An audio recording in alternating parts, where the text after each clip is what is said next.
In this video, we're going to go over this Dell PowerEdge 2161 DS-2, a KVM that can manage up to 16 machines.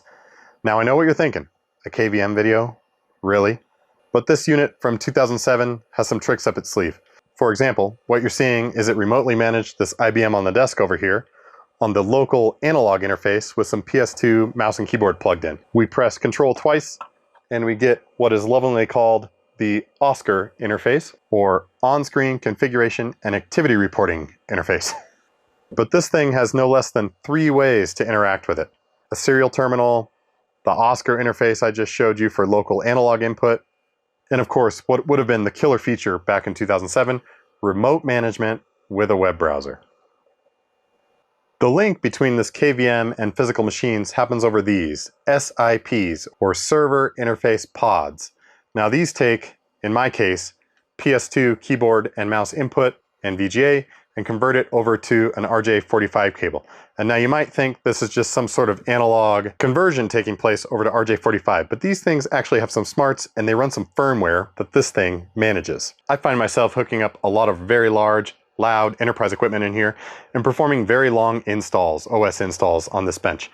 The idea is that I'll have this in here and I'll use the analog OSCAR keyboard and mouse input, and I'll have the loud machines over in another area where I can't hear them.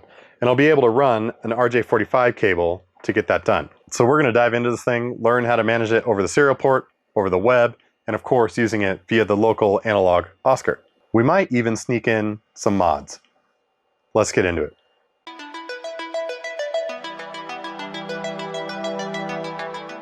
On the front, not a whole lot to write home about.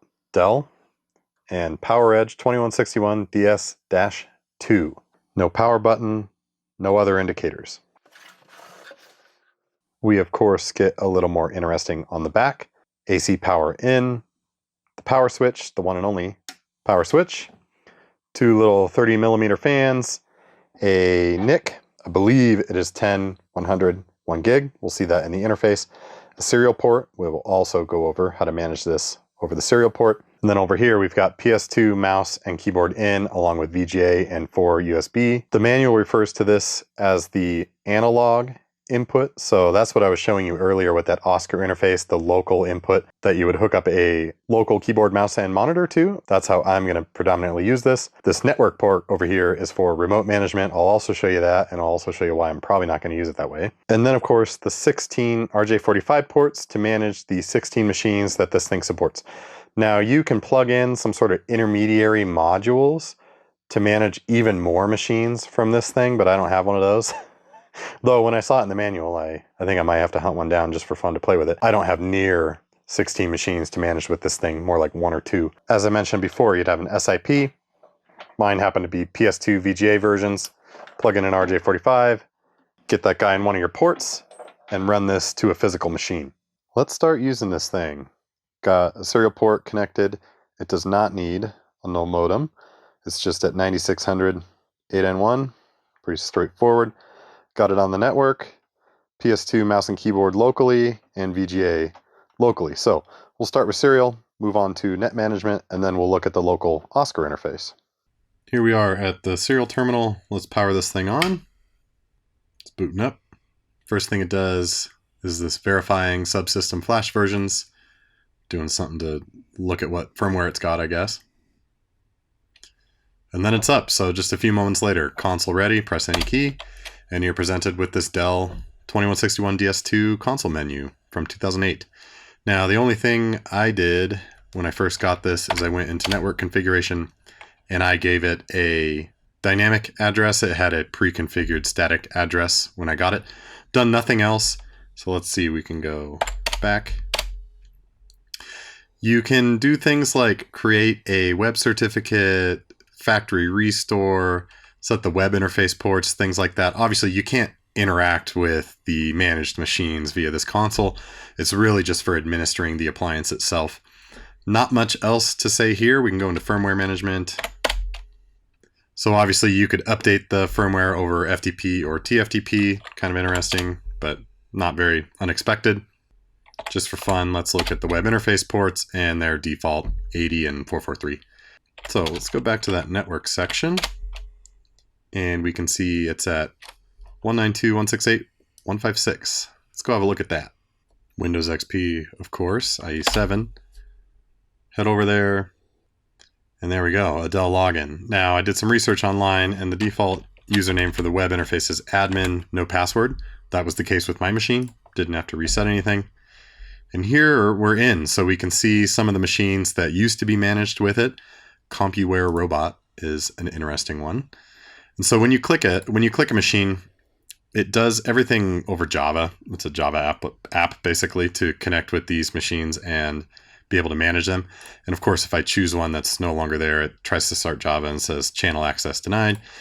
You can configure various things about the appliance itself, take a look at its network.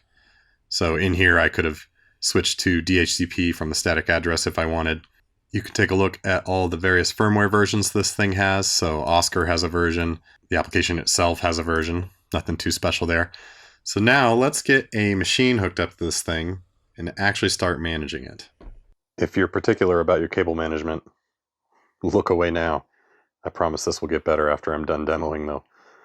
So we've got an IBM machine sitting here with Windows XP. It has an SIP hooked up right here. That's running into the first port on the KVM. And this stuff here is hooked up to that keyboard and mouse and this monitor. And you can see it thinks it knows about someone, that IBM. But the good news is I've got a VGA splitter going to that monitor you just saw, then over to an HDMI capture card that I can show you on the screen. All right, so we're looking at the local VGA coming out of the KVM. This interface is called Oscar, as I've said a million times before. Its default state here is it's got this tag up in the upper right that says free. That simply means you're not managing a machine. The name of the machine will show up and always be there in that tag when we get going. So there's a few ways you can pull up the interface. You can click the print screen button or hit Control twice. And here's the main Oscar interface. It's dark like this on the actual VGA machine as well. And this rippling is also part of the raw output. You can actually use the mouse, move this thing around, and you click in and right click to go back. So out of the hierarchy of menus. So you can see it knows about one machine. We'll dive into that in a second. This little green icon means everything's good. The SIP is connected. Now we can go into setup, and there's all sorts of stuff you can do in here, such as how you actually invoke Oscar. So print screen and control are set for mine. You can have shift, alt, or all four if you want. Right click to go back. You can change the language, Deutsch. Virtual media. So you can actually put a USB stick in one of the USB ports on the appliance that I showed you earlier, and then theoretically get that onto the machine somehow. I haven't tried it yet. We'll try that together later. But what you're probably waiting for, you double click on a machine. Now, this thing named itself Blade Center 1. Maybe that's what used to be in port 1. Maybe everything is a Blade Center 1, 2, 3, 4, 5. We'll see when we plug in more machines. Double click it. And here we are. And so you can see the tag changed a little bit. It's up here saying the name of the machine. We'll change that in a second. And this is that IBM. The screen quality isn't great, but I mean, if you're just installing an OS or messing around with them, I had to pull my graphics card out of there. It was getting unhappy. Anyway, yeah, I mean, it works great. There's a little lag, of course. You're not going to do any gaming on this, but yeah, for administration, totally fine. And then, of course, if we print screen, we can get Oscar to come back, and then we can disconnect. And we're just back at the main menu.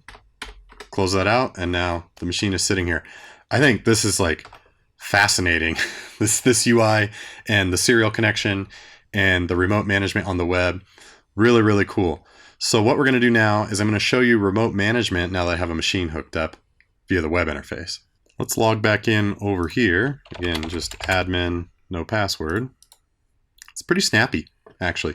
So now something has changed. We see our Blade Center 1. Let's see if we can rename that. Here we are over in Configure Servers. Yeah, let's call this IBM Think Center. Oh, man. It's one character over. Look at that, modifying server name. It's working hard. There we go. Cool. So let's go over to connections. Now what should happen when I click this is you're going to see the Java screen load up. Takes a moment. We've kind of got this toolbar at the front.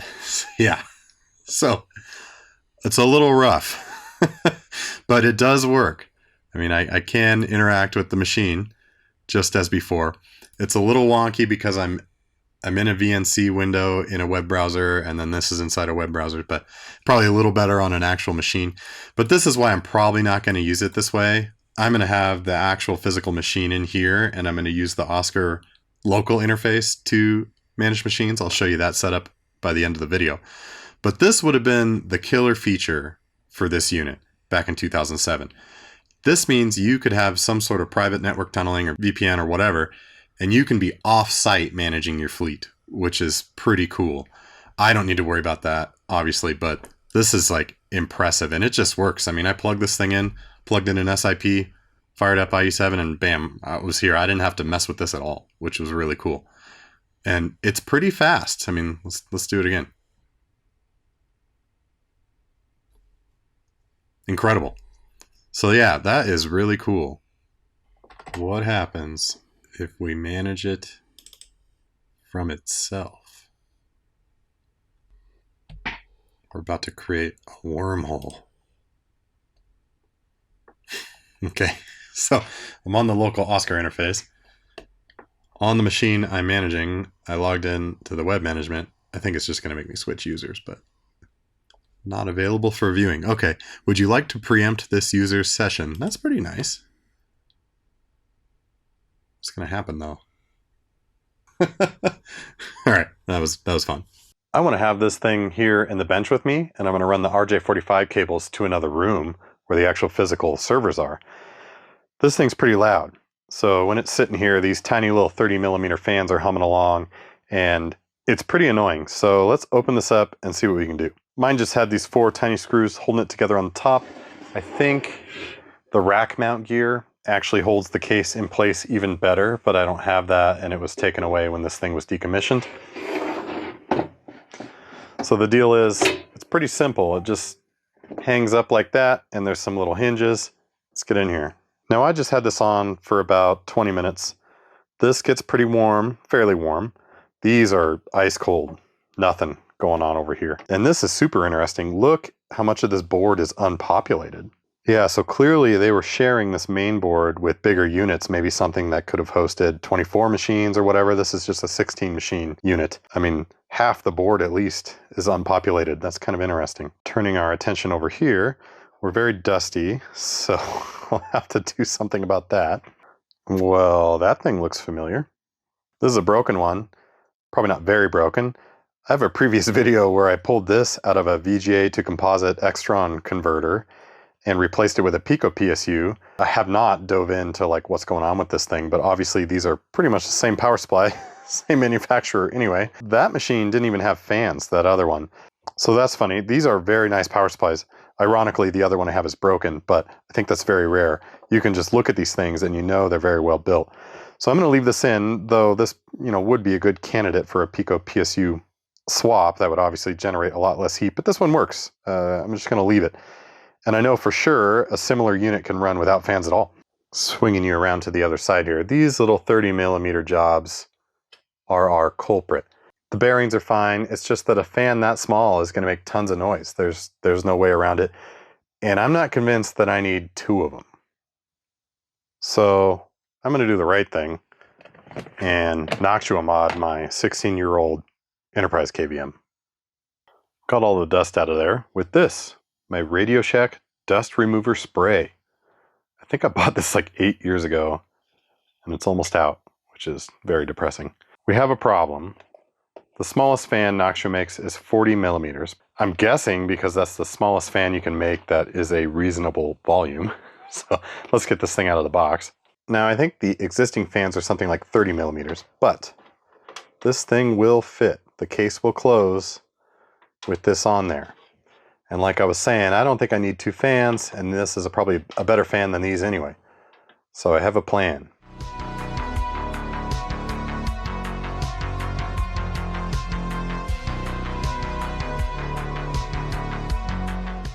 There are a ton of these 40 to 30 millimeter fan shrouds online that you can 3D print, which is going to work out perfectly in this case. Probably because so many people are Noctua fan modding their 2007 KVMs. It's pretty hot right now. Let's get these guys out. So I don't think I have enough room for two 40 millimeter fans. Oh my gosh, there's like a nut on the back. It's like overkill hardware, says the guy that's Noctua fan modding his KVM. Oh man, these things have the most annoying clip. Look at this fan clip. 3 fingers. 1, 2, 3. Holding this guy in that you somehow have to pry back. What is that? Old credit cards come in very handy. Unreal. Everything about this machine is top notch, except for this 3-finger fan clip holder. And look how thin these wires are. I realize they're small fans, but the fans themselves feel fine, but man, those wires feel crappy. Might have to void my Dell warranty here. That's how the Dell service manual says to do it. If you've ever wondered why Noctua gives you so much crap with each fan, this is why. I have to go from 3-pin to 2-pin, and I need to match the old pin out. So with this one, I can flip my red and black however I need, the way this originally was. There we go. Still kind of loud. Let's see how it does in the case. These are the original screws. Gotta go hunt down some longer ones, obviously. If I have to go to Home Depot tonight, I'm gonna be so annoyed. Well, it's not what I would call perfect. I don't think Dell would like it. But this is actually a really good friction fit. I have this attached to the shroud with the original screws, so that's fine. Yeah, and then we're basically going to jam 2 of these number 6 3/8" metal screws in there, because that's the smallest one I have. I don't know why I have a full bag of them that I bought 4 years ago. And we'll see how it looks. And change of heart. These are way too big. I don't want to go to Home Depot tonight. Started looking through my screw pile, trying to jam some in, and this thing is like, it's in there. Friction fit. So we're just going to leave it like that and see how it goes. I will eventually go buy some small screws. It'll take me 3 seconds at the store, but let's turn this thing on and see how it does. I'm not going to lie to you. It basically made no difference. To be fair, it's one fan now making the same noise basically that 2 did. So I guess that's cool. I sat down and thought about this for a while because it was really bugging me how I had been so wrong about how loud that fan was going to be. I've used these before plenty of times, and they're near silent. And some of you are probably already screaming at your screen. This is a 5-volt fan, and I started using my brain and realized these are 12-volt fans. So this is a 12-volt rail. Let's turn this on. And there you can see 11.6 volts. Definitely a 12-volt rail. The good news is we've got 5 volts. 5 volts, no problem. Let's do an experiment. Just got these jammed in there for now. And yeah, it's on. Blowing basically the same amount of air. You won't be able to hear it at all. Now this is obviously a little janky, but I have an idea. So I'm in continuity mode. It'll beep when there's connection. And believe it or not, I was actually able to trace a ground to this pin over here on this header. And the 5 volts to the header pin right on the other side. Which means with 0 modifications, I can just plug this in. Turn this on. There it goes. All right, let's button this back up and measure the actual sound volume. Much better. The ambient noise in this room is louder than this thing. Okay, successful Noctua mod, finally. As much as you know I love the look of this, let's at least get this into a configuration where I can actually use it. So the idea is, I've got this open jack here. I'm going to send this guy over through the wall to a patch panel I've got. I'll show you that in just a second. And the idea is this will stay in here with a local hookup. We'll run some cable over to another room where we'll actually try to manage a server that's at least not in the same room. This is a patch panel directly on the other side of the wall. The workbench is right over here. So from that jack in the patch panel in there, I ran this yellow cord. I use yellow because I got all blue and black going in here, and this way I can really tell the difference, and I'll know this is a KVM. I have 3 unused. I didn't label these on the other end, so we're going to have to do some analysis, but that'll be a little simpler because I have some unused ones. I'll show you what I mean on the rack in a second. And of course, from this patch panel, we have the trunk of wires moving along, pokes through the other wall into the room with the server rack. Okay, we're on the other side here at the rack. That whole trunk flows into this 24-port switch here. And this is what I meant about at least narrowing down my options. So it'll be one of these cords that isn't lit up because all it has is the other end of this RJ45 tester. Now they make special tools for this, but I don't have them. This will make my job reasonably easy though. Plug it in. Not that one.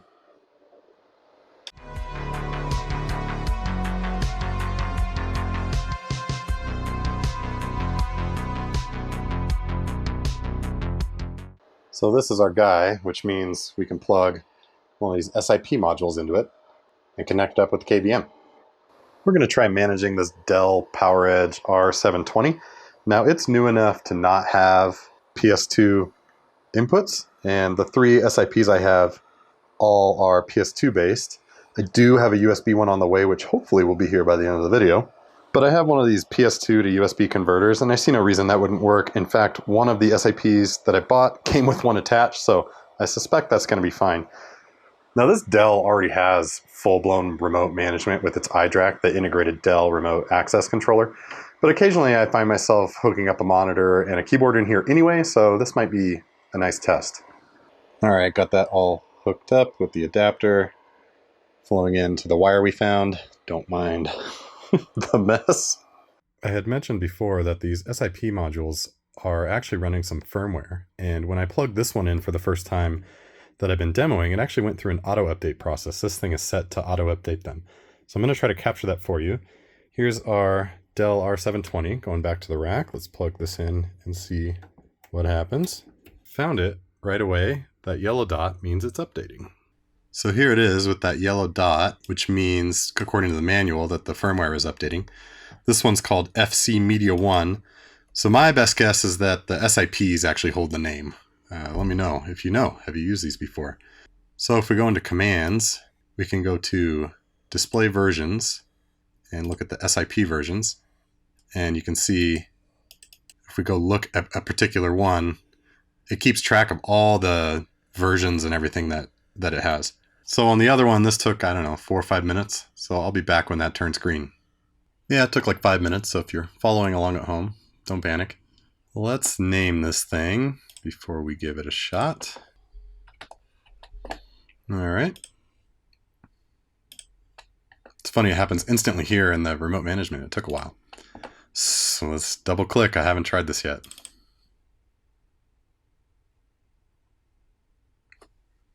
Here we are. This is my Proxmox instance. A little bit off kilter, but that's no big deal.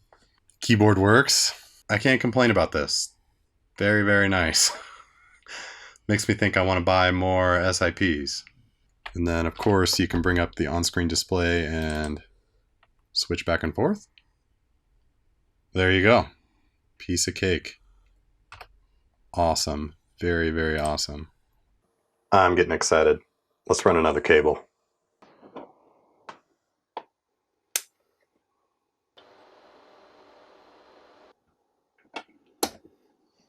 This Dell R510's hooked up now too. This one was called QA-ORA Server 1A? Quara Server 1A? Dell R510 now. It works, but the capture setup doesn't like it. It works, the capture setup just doesn't like it. It's a little off-center, just like the Dell R720, but that's okay. I'll just have to figure that out. It works. Guess what just showed up in the mail a few hours ago?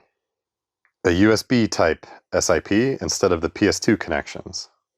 That USB type is interesting because theoretically we can plug some media in on the back of the KVM here and pass it through to the machine that SIP is managing. But before we get ahead of ourselves, let's see if that thing even works. I'm running out of computers. We're going to manage this little Lenovo Linux box, It's only got DisplayPort, so I've got this display to VGA adapter. We'll see how it likes that. Let's get that hooked up. This SIP was called Hickory, all caps. I might just leave that one. And of course it knows this SIP is a USB style. All right, this is a Linux machine with a pretty high resolution and that weird adapter, so let's see what happens. Good old Hickory. I think we can, yeah, not bad. Let's try virtual media. So as I understand it, we get some media on one of these drives, which are conveniently located under the VGA port. Get that back in there. And then over here in setup, we've got virtual media. Let's try Hickory out. That's not working. You can turn this faint check mark off. Maybe it's working. Let's go look. No, definitely not. Need to go back to the manual. Yeah, I can't get it to work. I have a session established with Hickory over here on the web. And then if you go and look in virtual media, it just doesn't see anything. I've tried different USB sticks. Nothing. I'll show you this though. When there is an active session, you can manage it. So the admin, me in this UI, is logged in, of course. I guess I wasn't really going to use the virtual media anyway, but it would have been fun to get it working. Well, I'll have an update if I ever figure it out. I like this thing, and I'm building up quite the fleet of managed machines. Is it necessary? No. Is it fun? Yes. It's always cool playing with these networked enterprise appliances. They're self-contained.